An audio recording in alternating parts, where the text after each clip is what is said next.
G'day Jabronis, it is Verd back with you again. Welcome here to our week 4 team builder for the PMC. The Tampa Bay Herdiers are currently 3-0 up against the Portage Herdiers, coached by Just Dirt.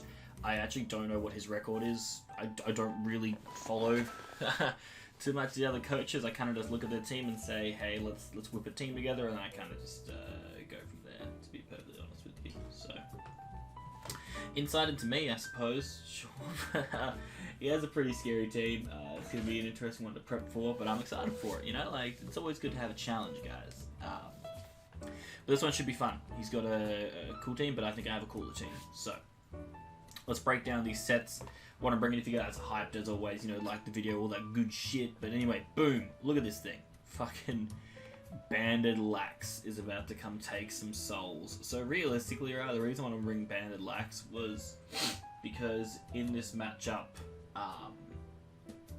Lax just puts in so much work. Like, lead Lax is so good, because if he leads Ninetales, goes to the fucking Veil, then I just drop a Banded Double Edge, which even through Veil is absolutely destroying this Ninetales. Basically removes it from the game once my Morwile gets rocks up.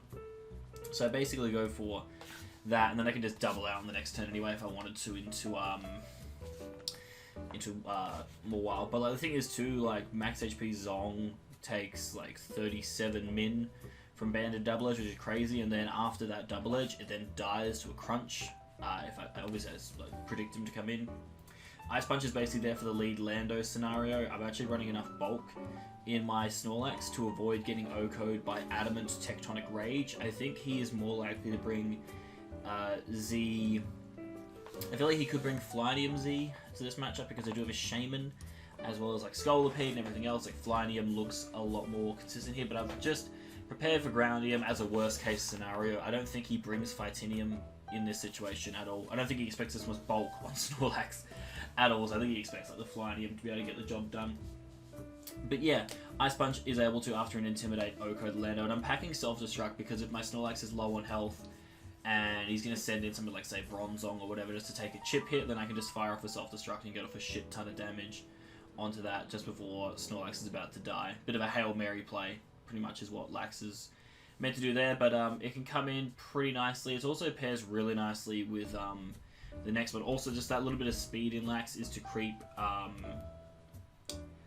Bronzong, just because if I can outspeed and knock it out with Double Edge, that's great. But it pairs really nicely with my Shaman in this matchup, because Shaman can just fire off Leech Seeds for free against a lot of my opponent's team, and a lot of the things that want to come in against Shaman don't necessarily want to have to deal with a Banded Snorlax, so I can kind of freely go for Leech Seed and then double out into Lax, which gives it some health back, which means it can kind of just spam even more Double Edges.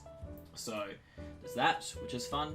Shaman is mainly here for things like the Azumarill, yeah, which you may have forgotten about if you didn't look right down at the bottom of the fucking team builder picture there. It's just chilling down the bottom, completely out of sight. Who would have thought it was there? But gotta prepare for that.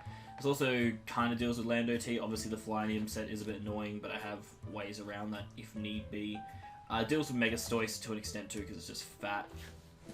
Air Slash is mainly there because it hits up, hits up Tangela and it hits up Conkeldurr. Everything else basically just gets chipped down by Seed Flare, and Bronzong I can always just Leech Seed for free. So it's a really nice pivot for my team, takes a lot of hits and just puts in a lot of work, more or less. It's pretty straightforward Shaman set, just pairs nicely with the Bronzong, but also pairs really nicely with my Morwile set this week, which is a another kind of fast set. Like, it's not as bulky. The reason I'm running so much speed is that I'm running enough speed on my Morwile to creep an Adamant Azumarill.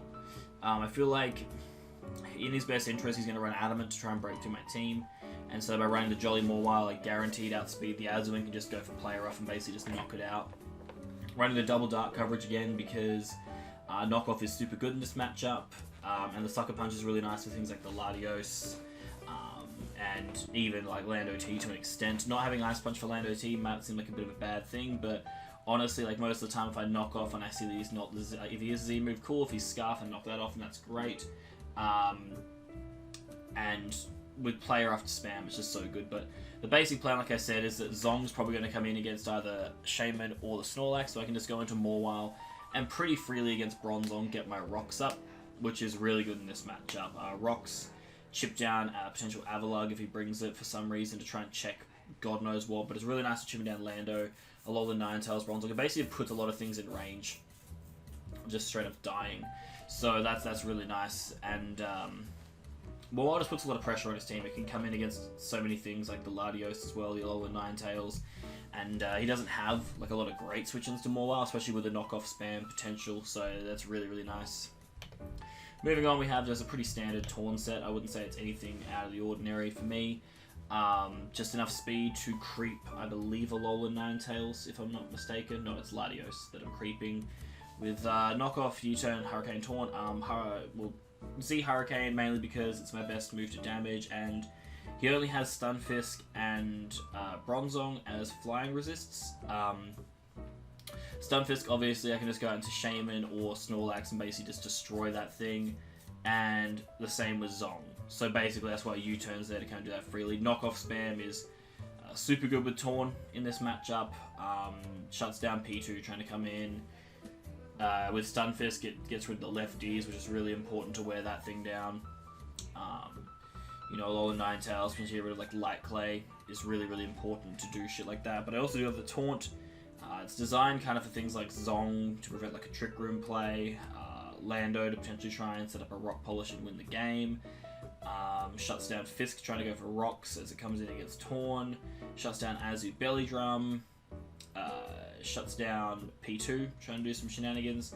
So yeah, shuts down a lot of things in his team, and then just like I said, if there's a moment where I see that I really need to click the Z Hurricane, I just drop the Z Hurricane. It's as simple as that. I would like to have it where, you know, for once one of my Z moves actually kills him on this season. I was very tempted to go with a Assault Vest variant of Torn this week, and then go with like Superpower or Focus Blast, but I just like the premise of Flynium to be able to get off that huge chunk, because like I said, with especially the Raikou set that I'm about to show you, Bronzong's really the only resist to Torn, and I can wear that down, as you can see, with the vast majority of my team, so it should be pretty free later in the game to just drop a Z Hurricane on something. But yeah, the Raikou set's really strong in this matchup. I was going to go with the same set from last week, but then I realized that Carmine is way more effective, because I can basically just sub up on P2 if it's not Tri-Attack, and then I can just kind of Carmine against it. If he goes into Fisk, if he's only max HP, then HP ices it to a KO, but bearing in mind, if Fisk has its leftovers knocked off by Torn, then it's really easy for Raikou to just 1v1 the Fisk and put myself in a really strong position from there. HPI spam is really nice here because it also hits Lando T and the Latios, and Thunderbolt pretty much claps up everything else, so yeah, Raikou's super solid here.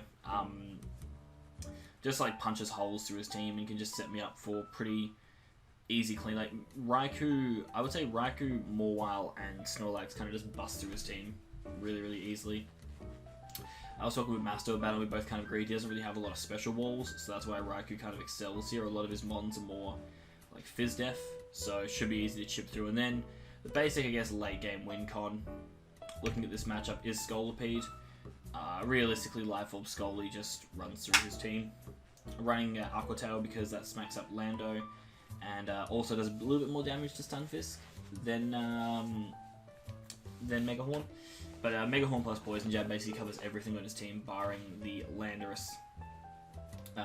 And late game, this thing can just run through. Like I said, with P2, if I knock off the Eviolite, then it's not really a counter.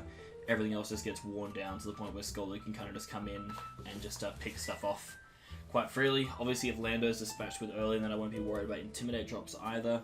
So that's also just super good. I've got to be wary of how I use this because I don't want to use it early in the game, because giving P2 free speed boosts for no reason is kind of stupid. So trying to like focus on not doing that. I've got to be careful with P2 as well, because there's a good chance he's going to try and come in against my Torn a lot of the time and get the Regenerator boost. And I also got to be careful about P2 when it wants to come in against my Mawile trying to grab a huge power boost, because that could obviously be pretty detrimental. But I feel like I can play around his team quite nicely. He definitely has some threats. Latios is a little bit annoying for this team because obviously I don't have an out-and-out check, but Mawile and Snorlax combined kind of check it quite nicely and put a lot of pressure on it. I was really tempted to run Pursuit on Lax if I could fit it on to catch like Latios and Zong, but I decided against it because overall, like, just clicking Double Edge in that situation against Latios is just better. There's no real switch-ins at all. But yeah, the team seems solid. Basic game plan is just early doors, lead with Lax. If he doesn't lead with Conk or anything, like, I can pretty much get a kill very early in the game. Morwile can just come in against Zong and, you know, put in work. But yeah, that's going to do it for the team, guys. Hopefully you enjoyed this one. If you did, like the video, all that good stuff. And yeah, I'll catch you in the battle. But yeah, this is the Verd. I'm out of this bitch.